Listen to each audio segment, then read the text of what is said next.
सर्वप्रथम माता वाग वागेश्वरी को प्रणाम करता हूं, आप सभी को प्रणाम करता हूं। 7-8 कवि निपट गए हैं, अब मेरा नंबर आया है। बहुत अच्छा कविता पाठ भाई अशोक चारण जी ने किया, आप एक बार जोरदार तालियां बजाएं उनके कविता पाठ के लिए। हालांकि मैं इतनी जोर जोर से कोई कविता नहीं पढ़ूंगा क्योंकि अपने फेफड़े में इतनी जान नहीं है। मैं इतनी जोर जोर से कविता बोलूं तो मेरे फेफड़े निकल के बाहर आ जाए। ये तो बढ़िया है, बढ़िया वीर रस के कवि आदरणीय पवार जी बैठे हैं, नहीं तो देश में वीर रस के कवियों की हालत खराब है। माइक पे आते और सीधे एक ही बात कहते हैं, नवाज शरीफ तेरे पाकिस्तान में आग लगा देंगे। मैंने कहा तेरी बीड़ी बुझ गई, वही जला ले यार पहले। जबरदस्ती टेंशन है, कश्मीर हमारा है, कश्मीर हमारा है, कश्मीर हमारा है। मैंने कहा क्यों जी, जब ये अपना है तो फिर चिल्लाने की क्या जरूरत। बहुत अच्छे। अपना है तो है। मेरा मानना यह है भाई साहब कि अपने घर में अपने पिताजी हैं। वाह वाह। अपने घर में अपने पिताजी है तो अपन रोज कॉलोनी में मोहल्ले में ये चिल्लाते हैं क्या कि मेरे पिताजी हैं, ये मेरे पिताजी हैं? नहीं चिल्लाते हैं। अपन रोज सुबह उठ के मोहल्ले में चिल्लाओ तो पड़ोसी को शक हो जाए किसके है भी के नहीं है। इसलिए मैं तो ये टेंशन ही नहीं लेता हूं पाकिस्तान पर काय के लिए कविता लिखना। हम तो सनातन धर्म में विश्वास रखते हैं। सनातन धर्म में लिखा हुआ है, एक बार जिसका जन्म हुआ उसकी मृत्यु निश्चित है, पुनर्जन्म लेंगे फिर देश पे कुर्बान होंगे। अंजुम दीदी बैठी हुई है, मुस्लिम धर्म में लिखा हुआ है, एक बार अगर कोई मर गया तो पुनर्जन्म का कोई काम नहीं। इतने बुद्धिजीवी लोग बैठे हैं गाजियाबाद के, कोई मुझे बताए कि हिंदुस्तान का जन्म कब हुआ। नहीं पता आपको, लेकिन हम सबको एक बात अच्छे से पता है कि पाकिस्तान का जन्म 14 अगस्त 1947 को हुआ। भाई बहुत अच्छे अतुल, वाह। मतलब जिसका जन्म हुआ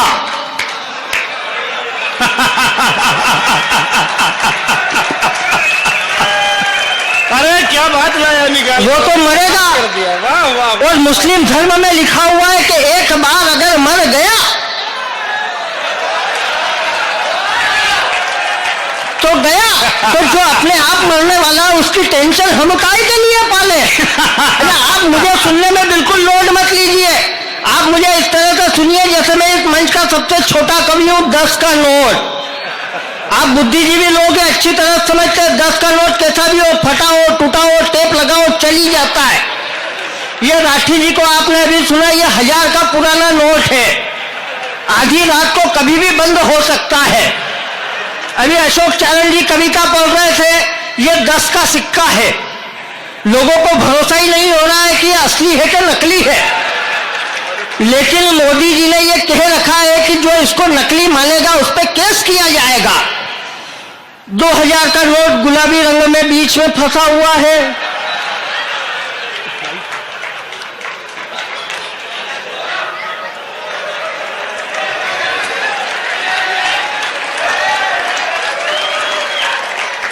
पर आप बुद्धिजीवी लोगों, आपको अच्छे से पता है कि 2000 के नोट की सिर्फ एक ही दिक्कत है कि उसका छुटका नहीं मिल रहा है।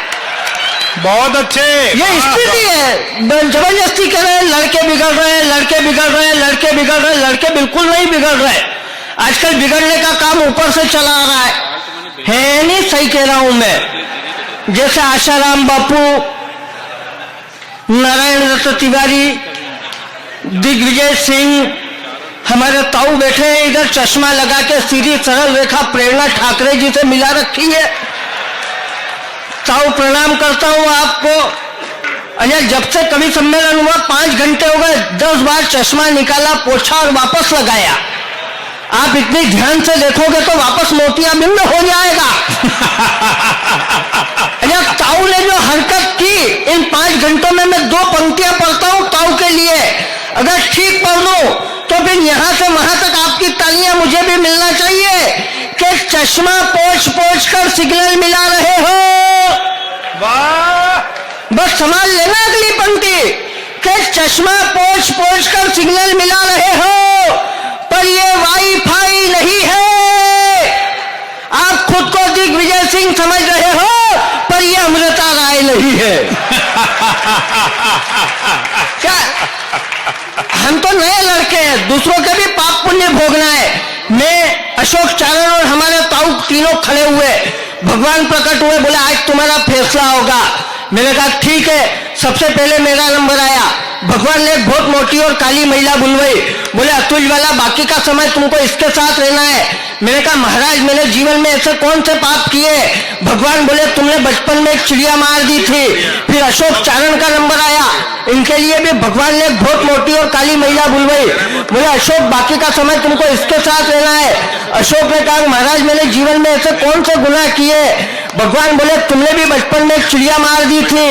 फिर हमारे ताऊ का नंबर आया, भगवान ने एक 18-20 साल की सुंदर अप्सरा बुलवाई। मेरा दिमाग खराब।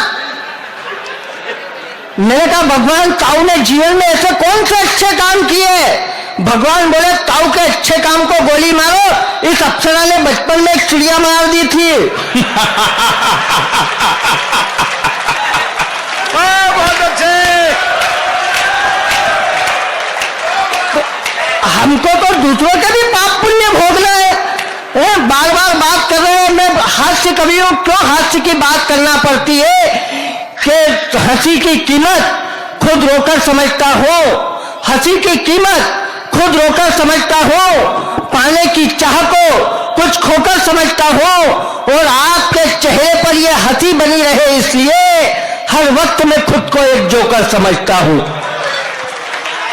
और पंक्तियां तब निवेदन करते हैं जब इस मंच पर माइक पर खड़े होते हैं तो मां सरस्वती की वंदना करते हैं। उस मां की वंदना करते हैं जिसके हजारों नाम है।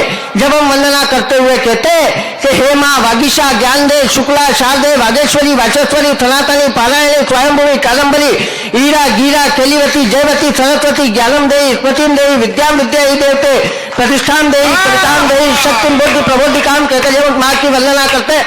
भाई साहब इसमें वाह वाह करने की बात नहीं है, ये सब याद करना पड़ते हैं। खाली वाह वाह करने से काम थोड़ी चलता है। प्राण पी गए, जब चाहे नोट बंद हो गए, मोदी जी आ गए, मोदी जी आ गए। वो कौन कह रहा था? अभी एक हमारे कवि कह रहे थे कि वो मोदी जी कहते ना खाऊंगा ना खाने दूंगा, शौचालय बना। शौचालय बनवा के समझदारी का काम किया, दूरदर्शी आदमी है। उनको मालूम था कि 8 नवंबर की रात 8 बजे इनकी जरूरत लगेगी।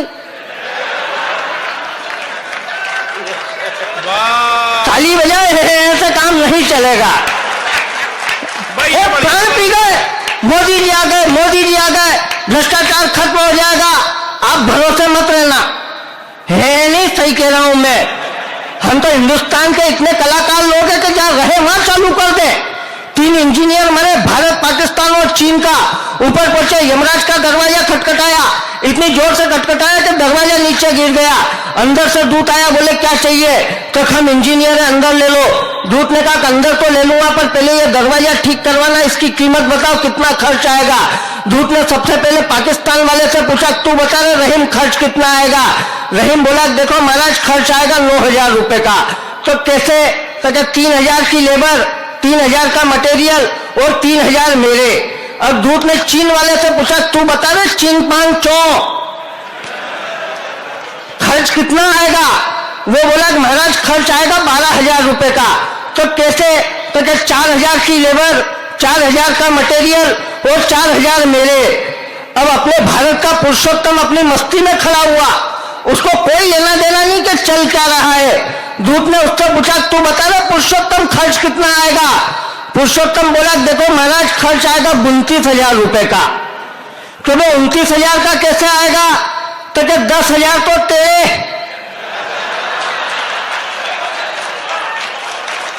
तालियां गलत जगह बजा लिया आपने कि 10,000 तो तेरे, 10,000 मेरे, बच्चे 9,000 तो इस पाकिस्तानी को ठेका दे देंगे, अपने आप काम करेगा, अपने को करने की क्या जरूरत है? हम तो इतने कलाकार लोग हैं। ये सारे कवि बोल रहे थे मैं इतनी रातों से जगा हूं, मैं इतनी रातों से जगा हूं। आप विश्वास मानना मैं भी 35 रातों से जगा हुआ हूं, लेकिन रोज दिन में सो भी रहा हूं। आज ज्यादा टेंशन मत लो। हम तो क्या, आप उत्तर प्रदेश के लोग हो, अच्छा, हम यहाँ पे जैसे ही आए तो हमारे अजय जैन जी कहाँ बैठे हैं, वो आके मेरे से बोले कि आप अंजुम रहबर हैं। मैंने कहा कि आप अजय जी मेरे को अंजुम रहबर बिल्कुल समझ सकते हैं, पर एक बात ध्यान रखना कि आपके एंटी रोमियो स्क्वाड चालू है, ये ध्यान रखना।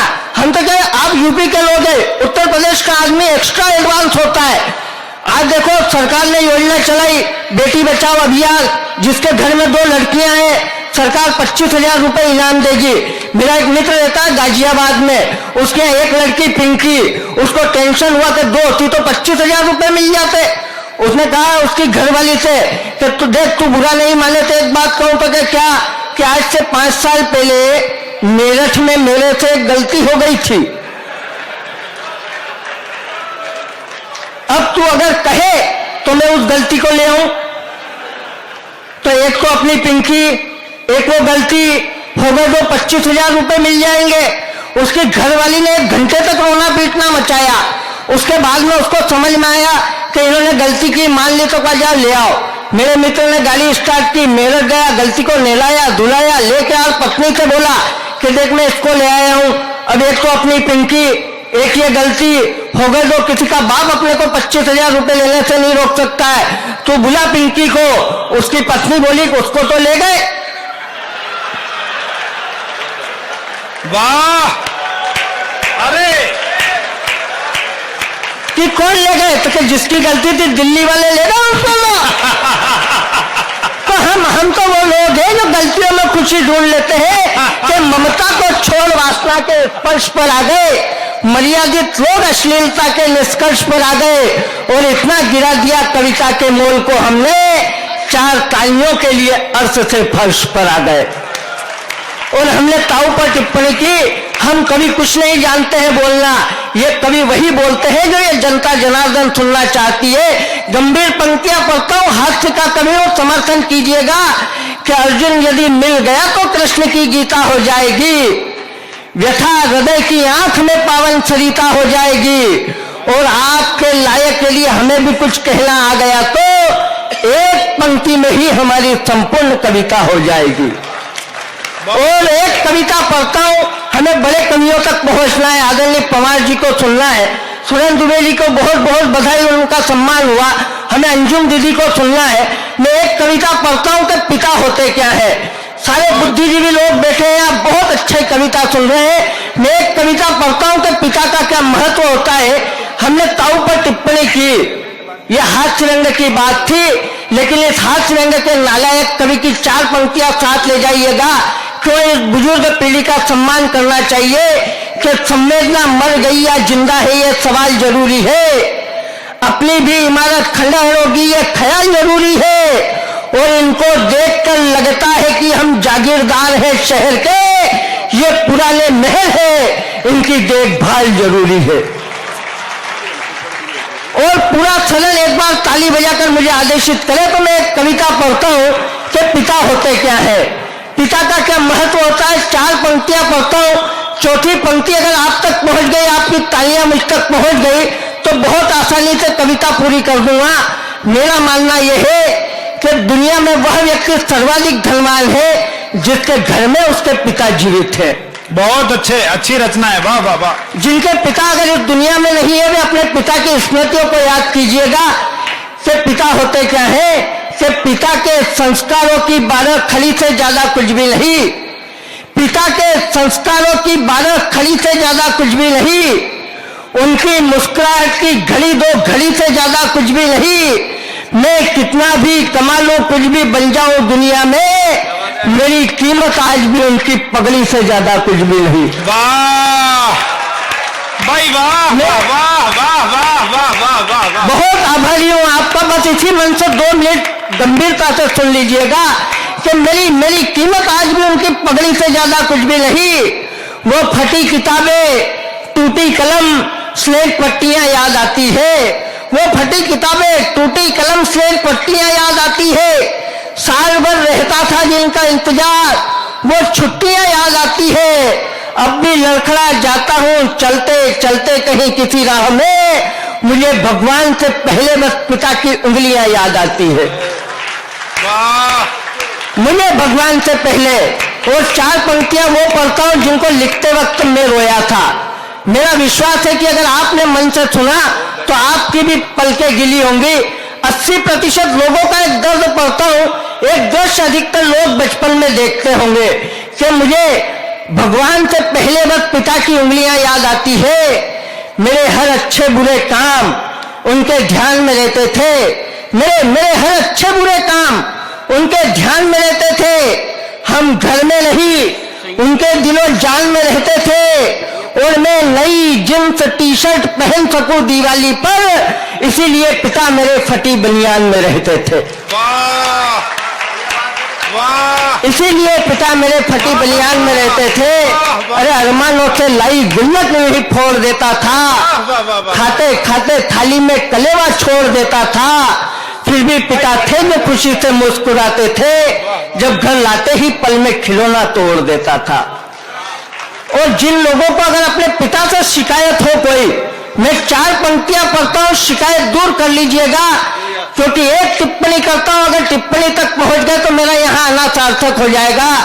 मेरा मानना यह है कि राजा दशरथ ने अपने बेटे रामचंद्र को अगर 14 वर्ष का वनवास नहीं दिया होता तो रामचंद्र बहुत बड़े राजा तो बने होते, पर भगवान कभी नहीं बनते। वाह वाह वाह वाह वाह वाह वाह वाह वाह। अधिकतर वो लोग हैं जो खुद पिता बन गए हैं। बहुत अच्छे। आप अपने बचपन को याद कीजिएगा और अपने बच्चे के बचपन को याद कीजिएगा। कोई शिकायत हो पिता से तो दूर कर लीजिएगा कि मुझे लगता था कि पिता के फैसले कड़े होते हैं। मुझे लगता था कि पिता के फैसले कड़े होते हैं, पर कड़े फैसलों से हम पैरों पर खड़े होते हैं। और मैं पिता बना तब मैंने सचमुच ये महसूस किया, बच्चे बच्चे होते हैं, बड़ी मुश्किल से बड़े होते हैं। और अंतिम पंक्तियां साथ ले जाइएगा तो मेरा यहाँ आना सार्थक हो जाएगा। मंच पर तमाम बड़े कवियों को समर्पित करता हूँ। बहुत बहुत आभारी हूँ बड़े भाई प्रवीण शुक्ल का, जिन्होंने आपके दर्शनों का सौभाग्य दिया। अंतिम पंक्तियां सुनिएगा और अच्छी तालियों से विदाई दीजिएगा कि मुझे लगता था कि अपनी जड़ें मत काटो, कोई फरियाद काम ना आएगी। अपनी जड़ें मत काटो, कोई फरियाद काम ना आएगी। घर का आंगन छोड़, कोई जायदाद काम ना आएगी। अगर सताया उस पिता को जिसने तुम्हें नाजों से पाला है, बुढ़ापे में तुम्हारे लिए तुम्हारी औलाद काम ना